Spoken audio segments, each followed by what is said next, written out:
नमस्कार, अखबार रिपोर्टर में आपका स्वागत है। हमारे देश में कुछ ऐसे रहस्य हैं जो आज तक पर्दे के पीछे दबे हुए हैं, वो बाहर कभी नहीं आए। ऐसा ही एक कांड था, पुरुलिया कांड, जो पश्चिम बंगाल के एक जगह है पुरुलिया। वहाँ 18 दिसंबर 1995 को अचानक आसमान से हथियारों की बारिश होने लगी। ये राज आज तक क्लियर नहीं हो पाया, आज तक इस पे जांच चल रही है, लेकिन इसके कोई नतीजा सही ढंग से नहीं निकल पाया है। इसके जितने लोग पकड़े गए थे वो लोग छूट भी गए हैं। ये हथियार गिराने वाले कौन थे, ये किसके लिए हथियार गिराए गए थे, ये एक रहस्य है। इसमें कुछ खुलासे भी हुए हैं, इसी पर चर्चा करने हम लोग जा रहे हैं। आगे हम लोग बात शुरू करें इससे पहले आपसे मेरी गुजारिश है कि आप हमारे चैनल को थोड़ा लाइक कर दीजिए, कमेंट करिए उस पर, और थोड़ा सब्सक्राइब करिए। थोड़ा सब्सक्राइबर बढ़ाइए आप लोग को। मैं रिसर्च डॉक्यूमेंट आपके साथ ला रहा हूँ, बहुत मेहनत करना पड़ता है इसको, सारे इंफॉर्मेशन को एक कलेक्ट करने के लिए। तो उम्मीद है कि आप हमें सहयोग देंगे। और चलिए आगे बढ़ते हैं बिना किसी देरी के। हुआ क्या कि 17 दिसंबर की रात 1995 की बात बता रहा हूँ, एक प्लेन कराची से उड़ान भरता है और आकर बनारस में लैंड करता है। और बनारस से लैंड करने के बाद फिर वो आसानी से उड़ के चला जाता है थाईलैंड की तरफ। अब ये प्लेन क्यों आया था, किस लिए आया था, ये बातें आगे पता चली जब सुबह हुआ।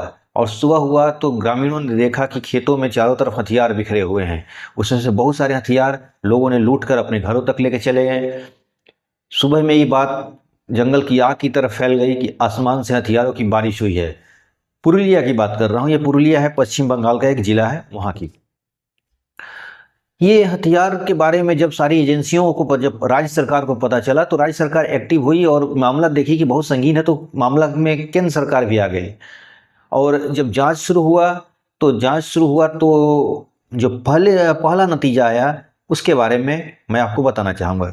ये जहाज एंटोनोवा 26 जो कि रूस से बना हुआ था, जो कराची से बनारस आया और बनारस से पुरुलिया में हथियार गिराकर थाईलैंड की तरफ निकल गया।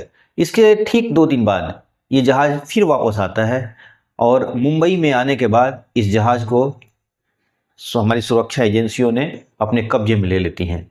ये जहाज जाकर दोबारा क्यों आया, इस पर अभी तक क्लियर नहीं हुआ है। जांच में अलग अलग रिपोर्ट, अलग अलग इसकी इंफॉर्मेशन आया, लेकिन कोई सटीक इंफॉर्मेशन नहीं था कि ये जहाज दोबारा क्यों आया था। इस जहाज में कुल 5 लोग, जिसमें 4 लातिवाई देश के थे और एक ब्रिटिश नागरिक था। उसका नाम था पीटर ब्लीच। पीटर ब्लीच जो था MI5 का एक एजेंट था, जो कि ब्रिटेन की एक खुफिया एजेंसी है, उसका एजेंट था। बाद में उसने नौकरी छोड़कर हथियारों की एजेंट का काम करने लगा और एक देश से दूसरे देश के हथियारों की डील करता था, उसमें कमीशन वो उसको लेता था। वो कई देशों के उसने हथियारों का कारोबार किया था अपना। अचानक उसके पास एक और ऑर्डर आता है और ऑर्डर में उसे पता चलता है कि ये ऑर्डर किसी और का नहीं, किसी आतंकी संगठन को देने वाले हैं ये लोग।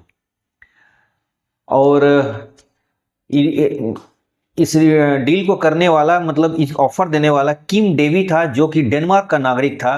और इनकी दोनों की मुलाकात बुल्गारिया में हुई थी। यानी पीटर ब्लीच की और डेवी की मुलाकात बुल्गारिया में हुई थी, जहां से ये हथियारों की डीलिंग की बात हुई। बाद में जब आतंकी संगठन के बारे में पता चला कि किसी आतंकी संगठन को देने वाला हथियार, तो पीटर ब्लीच ने अपने एजेंसी MI5 को इन्फॉर्म किया कि कुछ हथियार कुछ लोग हमसे खरीदना चाहते हैं जो आतंकी संगठनों को देना चाहते हैं। तो MI5 ने बोला कि जैसा चलता है वैसे चलने दीजिए। अब ये बातें जैसे चलता था वैसे चलने दीजिए वाली बातें थीं, तो उसको लगा, पीटर ब्लीच को लगा कि शायद हमारी एजेंसी कुछ और जानना चाहती होगी या कुछ और इन्फॉर्मेशन उसे कलेक्ट करना होगा, इसलिए मामले को टाल रही है। आगे डेवी ये बोलता है कि हम लोग हथियार का जो कंसाइनमेंट देने जाएंगे तो आपको भी हमारे साथ रहना होगा, यानी पीटर ब्लीच को साथ रहना होगा। पीटर ब्लीच बड़ी कॉन्फिडेंस के साथ था, जानता था कि जो ही हथियार ये लोग लेके इंडिया में जाएंगे, लैंड होंगे, इंडियन एजेंसी एक्टिव होगी और हमें गिरफ्तार कर लेगी और हम ब्रिटिश MI5 के एजेंट हैं और हम आसानी से छूट जाएंगे।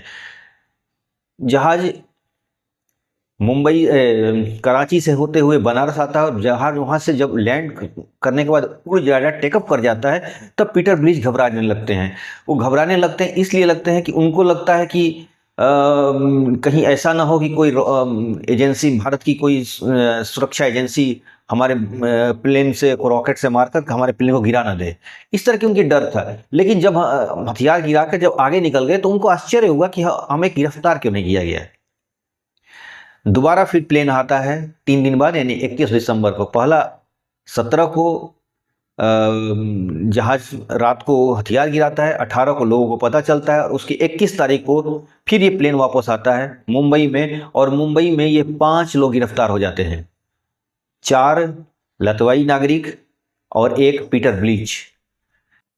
लेकिन डेवी मुंबई एयरपोर्ट से फरार हो जाता है और फरार हो जाता है तो वो कैसे कैसे गया था।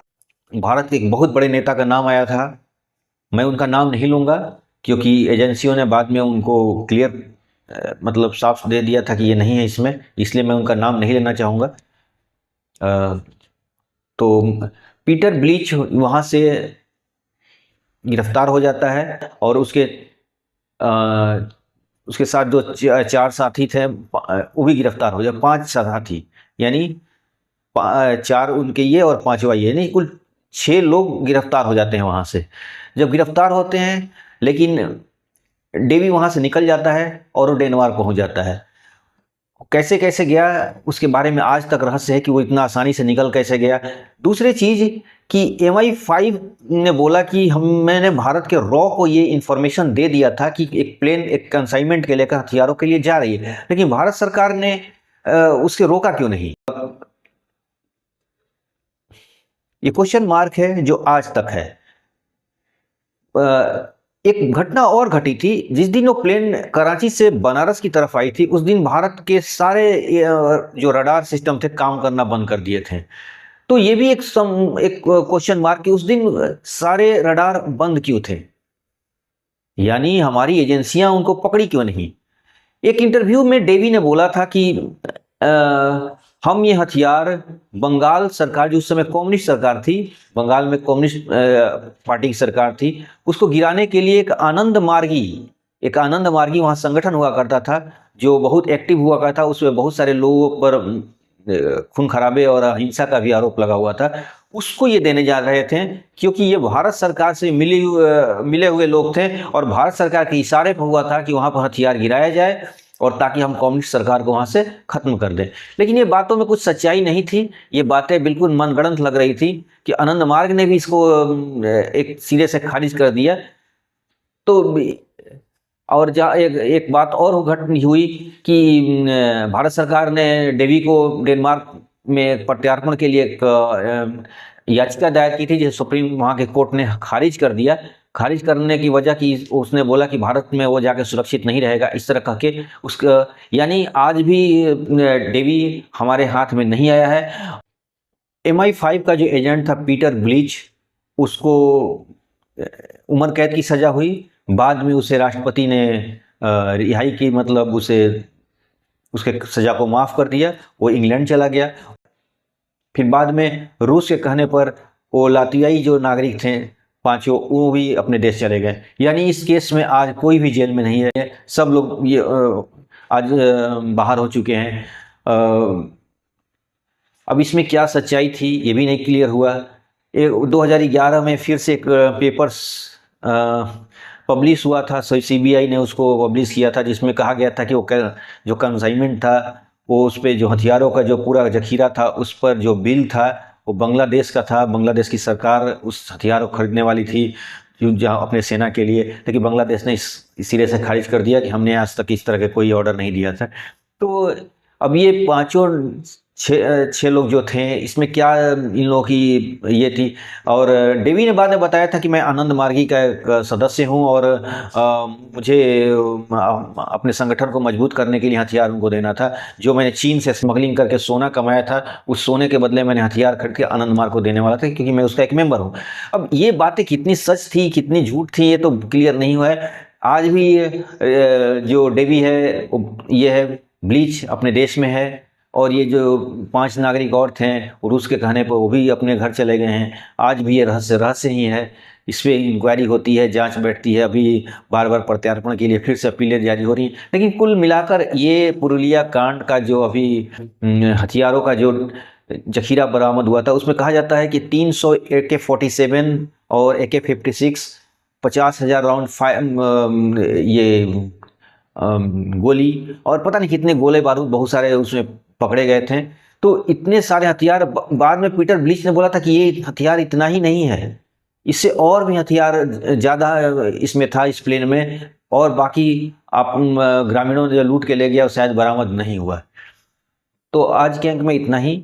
आगे मैं फिर से आपसे कहूँगा कि हमारे चैनल को लाइक कीजिए, सब्सक्राइब कीजिए, थोड़ा प्रमोट कराइए जी, अपने दोस्तों को बताइए, ताकि हम और भी रिसर्च किया हुआ डॉक्यूमेंट्स, देखिए हम जो भी वीडियो आपके पास लाएंगे वो फैक्ट के साथ लाएंगे। हम किसी सुनी सुनाई बातों पर या थोड़ा सा भी लगेगा कि इसमें कुछ ऊंच नीच है या कुछ डाउट्स है, उस वीडियो को मैं नहीं दिखाने वाले हूँ। तो इसके साथ ही इस अंक में इतना ही। तब तक के लिए बहुत बहुत धन्यवाद। Thank you.